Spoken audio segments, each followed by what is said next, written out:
दिनांक 30 जुलै 2026 रोजी आपण उमक कोचिंग क्लासेस मध्ये ग्रामगीता परीक्षेचे प्रमाणपत्र वाटपासाठी एकत्र जमलेले आहोत।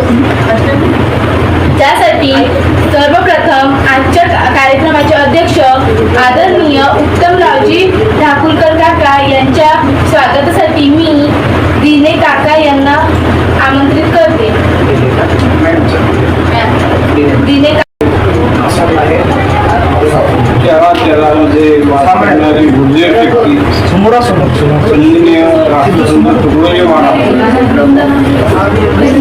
आपण इथे सर्व उपस्थित विद्यार्थी मित्रांनो तसेच माझे बंधू पारिषद दादा आणि वैभव सर,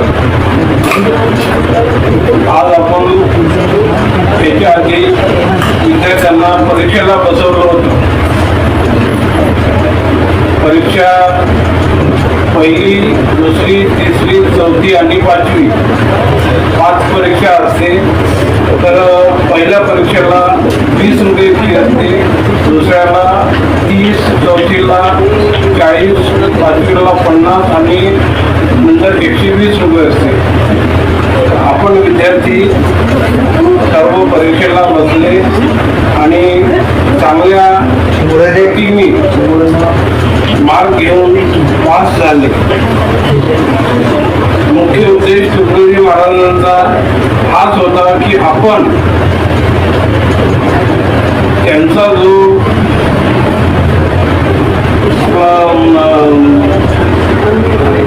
पुस्तक आहे, त्यांचा विचार जो आहे तो गावोगावी खेड्यामध्ये विद्यार्थ्यांमध्ये प्रचार आणि प्रसार कसा होईल हा आहे। त्यापासून अनेक विद्यार्थी घडले आणि उच्च प्रगतीवर पोहोचले। आपण सुद्धा पुढच्या परीक्षेला बसून चांगल्या प्रकारे मार्गदर्शन होईल, वैभव आहे आणि चांगल्या प्रतीचे गुण प्राप्त करून यशस्वी व्हाल एवढी विद्येची देवता सरस्वती माता तसेच इथे उपस्थित असलेले अध्यक्ष ठाकूरकर काकाजी आणि तुमच्या उमक क्लासेसचे संचालक वैभव सर उमक, तसेच विद्यार्थी मित्रांनो सर्व, आज तुम्ही ज्या परीक्षेला बसली जे राष्ट्रसंत तुकडोजी महाराजांचे विचार काय ते प्रत्येक घरातल्या तरुणापर्यंत म्हणजे बालकापर्यंत पोचले पाहिजे, बरोबर आहे? कशासाठी? कारण की तुकडोजी महाराजांनी अध्यात्माची सांगड धरून, गाडगे महाराज, तुकडोजी महाराज, बरोबर आहे ना, अध्यात्माची सांगड, अध्यात्म आणि विज्ञान याची सांगड घालून जे समाजाचं प्रबोधन केलं, बरोबर आहे ना। समजा आपण शिकलो, शिक्षण रूपी तलवार जर आपण हातात घेतली, बरोबर आहे, शिक्षण रूपी तलवार जर आपण हातात घेतली आणि ती चालवाची कशी जर आपण समजलं तुम्ही कोणाने मारायला त्याला, बरोबर म्हणजे मारण म्हणजे आपल्या हुशारीनं एखाद्या अज्ञानी माणसाने फसवणं किंवा आपल्या शिक्षणाच्या बयावर एका अज्ञानी माणसाला नाडवणं, बरोबर आहे ना, आणि शिक्षणाच्या पुरुषावर एखाद्या व्यक्तीला आपण मदत करणं चांगलं का त्याला नाडवणं चांगलं? मदत करणं, बरोबर आहे ना। म्हणून शिक्षणाची तलवार जो हातात घेतली ना तर ती तलवार कुठं चालवली पाहिजे, कशी चालवली पाहिजे, बरोबर आहे ना, म्हणजे शिक्षणाचा उपयोग कसा केला पाहिजे, बरोबर आहे। मग शिक्षण कसं शिकतो? आपला एक उत्कर्ष व्हावा, आपणही चांगलं नोकरी लागावं, निवडी नोकरीचं उद्देश नाही तर आपले विचार चांगले घडावे शिक्षणाच्या माध्यमातून, बरोबर आहे ना, आणि आपण चांगलं सक्षम बनावं, आपल्या पुरुषावर आपण आपल्या परिवाराचं जीवन जगून आपल्या जसं एखादं तुम्ही शिक्षक झाले तर शिक्षकाचं काम काय विद्यार्थ्यांना घडवणं, बरोबर आहे का नाही? ते विद्यार्थी घडवायचे हे कोणाचं काम आहे? शिक्षकाचं, बरोबर आहे का नाही? आणि घडवलेल्या विद्यार्थ्यांना जर शिक्षकाने जर व्यवस्थित वागले नाही किंवा शिकवलं नाही, बरोबर आहे, प्रामाणिकपणे शिकवलं तर शिक्षक कोणा कामाचा का नाही, बरोबर आहे ना। म्हणून यातला तुकडोजी महाराजांना समाजात कसं वावरलं पाहिजे, कसं राहिलं पाहिजे, कसं जगलं पाहिजे, बरोबर आहे, कशा पद्धतीनं आपण राहिलं पाहिजे याचं प्रत्येक त्यांच्या त्या ग्रामगीते म्हणजे प्रत्येक अध्याय दिलाय 18 अध्याय बरोबर. 41 अध्याय आहेत. 41 अध्याय तुम्ही जन्मापासून तर मरणापर्यंत माणसानं माणसासारखं कसं वागलं पाहिजे इतरांसोबत त्याची सगळी इत्यंभूत माहिती त्याच्यात दिली बरोबर आहे. आपण जन्मलं तर आपल्या मरणापर्यंत कसं वागलं पाहिजे म्हणून ते आवश्यकता कोणाला आहे. म्हाताऱ्या माणसाला आवश्यक आहे का नाही. ते कोणाला तुम्हाला त्याचं काय भविष्य आहे बरोबर आहे ना. तुम्ही खरे भविष्य आहे देशाचं या आपल्या देशाचं गावाचा विकास करणं. गावाचा विकास म्हणजे देशाचा विकास बरोबर आहे का नाही. पण चांगला सक्षम तरुण घडवणं बरोबर आहे का नाही. या सगळ्या गोष्टी ग्रामगीतेमध्ये सांगितल्या. म्हणून ग्रामगीता आपण अशी वाचतो का घरी नाही. पुणे परीक्षेच्या माध्यमातून तुम्ही त्याचा थोडा तरी अभ्यास केला असेल बरोबर आहे का नाही. थोडा तरी तुम्ही त्याचं वाचन केलं असेल. हा त्यांचा उद्देश ग्रामगीता हा प्रत्येकाच्या घरामध्ये पोचली पाहिजे. पण पोचली पाहिजे कसं आहे त्याचं काही आपल्याला डंबाचार सांगितलं आहे का नाही. माणसानं कसं जगलं पाहिजे. माणूस हा माणसासारखा कसा वागला पाहिजे. इतरांना कसं तारलं पाहिजे. म्हणून शिक्षण शिकताना संतांच्या अध्यात्माची जोड असली पाहिजे बरोबर आहे ना. विज्ञानवादी झालो आपण. विज्ञानाच्या जोरात मोठे मोठे युद्ध होते का नाही. होते ना होते का नाही. त्याचा गैरवापर होते ना. शिकलं मिसाईल बनवली बरोबर आहे. कशामुळे मिसाईल बनवली. शिकल्यामुळे मिसाईल बनवता आली ना. त्याचा उपयोग कसा केला पाहिजे बरोबर आहे का नाही. ते शत्रू उडवलं पाहिजे का चांगल्या लोकांवर ते डागलं पाहिजे बरोबर आहे का नाही. म्हणून हे चांगली समज येण्यासाठी चांगले विचार बनण्यासाठीच कशाची गरज आहे ग्रामगीतेची गरज आहे. म्हणून तुम्हाला ती ग्रामगीतेची परीक्षा द्यावी लागली. आणि कालची गुरुपौर्णिमा होती बरोबर आहे. विद्या हे परमदेवत आहे बरोबर आहे. म्हणून विद्या शिकताना समजायचं प्रत्येकानं का जे आपला आराध्य देवत आहे ज्याचं त्याने हा आपला देव आहे. विद्या काय आपली देवता आहे. पुस्तक आपले देव मानाचे आणि प्रामाणिकपणानं लक्ष देऊन अभ्यासाकडे काय करायचं लक्षपूर्वक जे सर शिकवतात त्याच्यावर फक्त लक्ष देणे बरोबर आहे. लक्ष आपलं कुठेही भटकलं पाहिजे नाही. मला सांगण्यासारखं बरंच आहे. मला जावं लागते बाहेर बरोबर आहे. जसं अर्जुनाला बाण दिला आणि सांगितलं द्रोणाचार्यांनी की तुला काय करायचं आहे त्या मित्रूचा डोळा फोडायचा आहे बरोबर आहे. त्याचे शिष्य होते. लक्षाचं लक्ष देऊन अभ्यास करण्याचं काय महत्व राहते. तर अर्जुनाजवळ बाण दिला ते शिष्य होते. त्यांचे इतरही शिष्य होते आणि अर्जुन पण होता. द्रोणाचार्य सांगितलं का तुला काय करायचं झाडाच्या फांदीवर बसलेला मित्रूचा काय करायचं आहे फक्त तुला डोळा फोडायचा आहे. इतर शिष्याला ते बाण दिला ते मारायचे.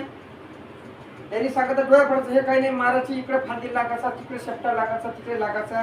पण कोणालाच लक्षात आलं नाही का त्यांनी काय सांगितलं फक्त डोळा फोडायचा आहे बरोबर आहे. म्हणजे डोळ्यात बाण तुला मारायचा आहे. अर्जुन गेला आणि अर्जुनाने तो बाण धरला आणि त्याने पूर्ण लक्ष कुठं कशावर केंद्रित केलं फक्त डोळ्यावर. त्या मित्रूला बघितलं का मित्रू दिसेनाचाच झाला आणि फक्त डोळे दिसत होता अर्जुनाला. मग त्याला गुरुच्या कोणत्या शब्दावर लक्ष दिलं का तुला काय करायचं आहे तुम्हाला काय करायचं आहे डोळा फोडायचा आणि त्या डोळ्याला बाण मारायचा आहे बरोबर आहे. अर्जुनाने बरोबर संधान साधलं आणि बरोबर म्हणजे त्याला काही दिसत नव्हतं. त्याला झाडही दिसत नव्हतं. त्याला बाजू दिसत त्याचं लक्ष फक्त डोळ्यावर. म्हणून आयुष्यात शिक्षण शिकताना लक्ष कुठे द्यायचं सर शिकवतात त्याच्यावर बरोबर आहे. लक्ष कशावर द्यायचं शिकवते त्याच्यावर. म्हणजे लक्ष दिलं तरच तुम्हाला ते कळेल. मग अर्जुनाने तो बाण मारा बरोबर डोळ्या त्या पोपटाचा डोळ्याच पडला फक्त बरोबर आहे. मग त्याला विचार का इतर गेले बघ विद्यार्थी तुम्ही काय केलं ते सांगे. कोणी मी झाडाकडे बघत होतो कोणी मी मिठूला पाहत होतो बरोबर आहे. त्यांनी सांगितलं का मला काही दिसत नव्हतं. कसं फक्त डोळ्याच्या व्यतिरिक्त मला काही दिसत नव्हतं.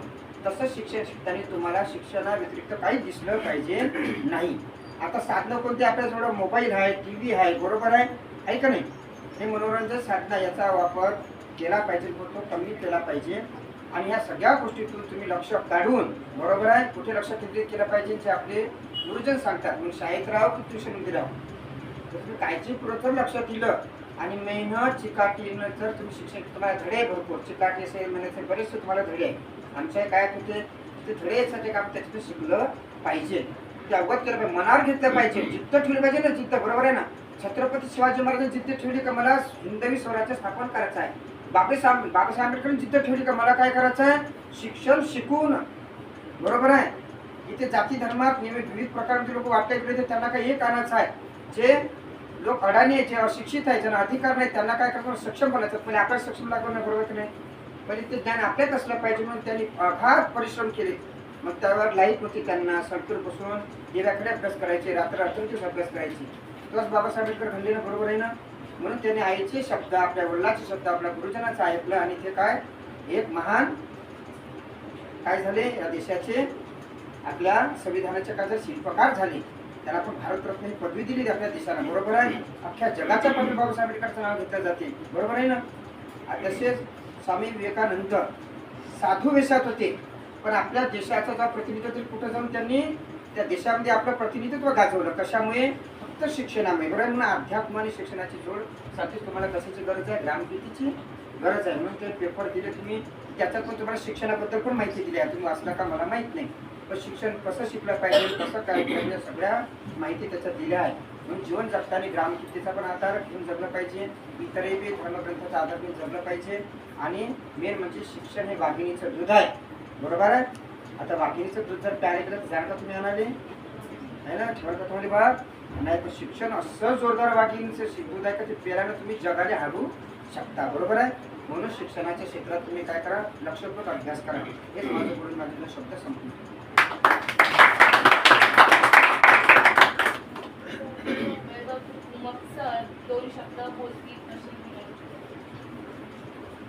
सर्वांना माझा नमस्कार. तर मला तुम्ही रोजच ऐकता.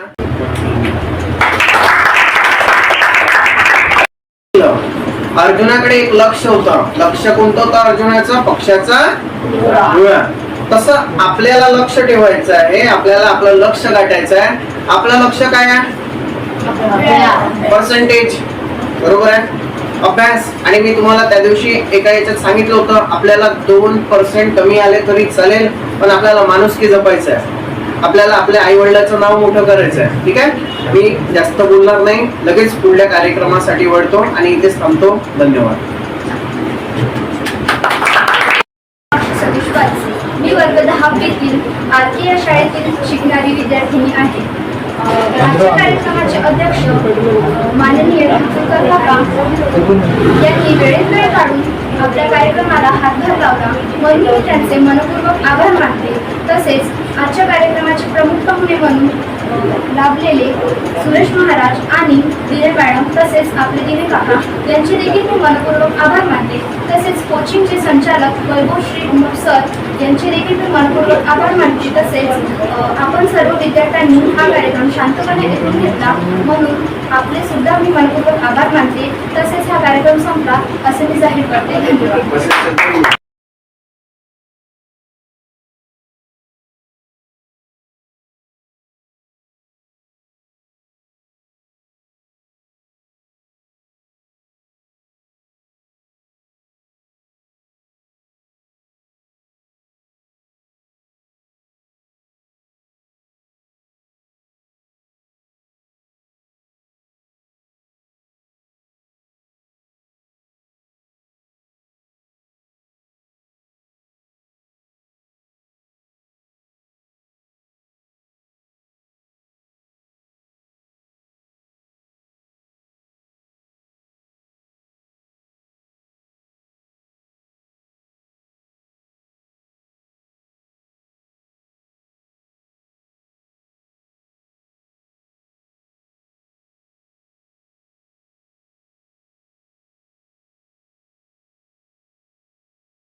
से सदा सुखी हो भारत देश हमारा, सभी धर्म पंथ पक्ष को दिल से रहे प्यारा। विजय हो विजय हो विजय हो भारत देश हमारा। अवसारा देश कलंक मिटाए, सबके मन कर्तव्यशील हो तना उद्योग बढ़ाए, सबका हो विश्वास प्रभु पर अपनी शक्ति बढ़ाए। ब्रह्मचार्य अध्यात्म दैवी गुण घर घर में प्रगटाए, सारा भारत रहे सिपाही शत्रु को शानी टुकड़िया दास कहे सृष्टि सबको निगराने विजयी हो विजयी हो विजयी हो भारत देश हमारा।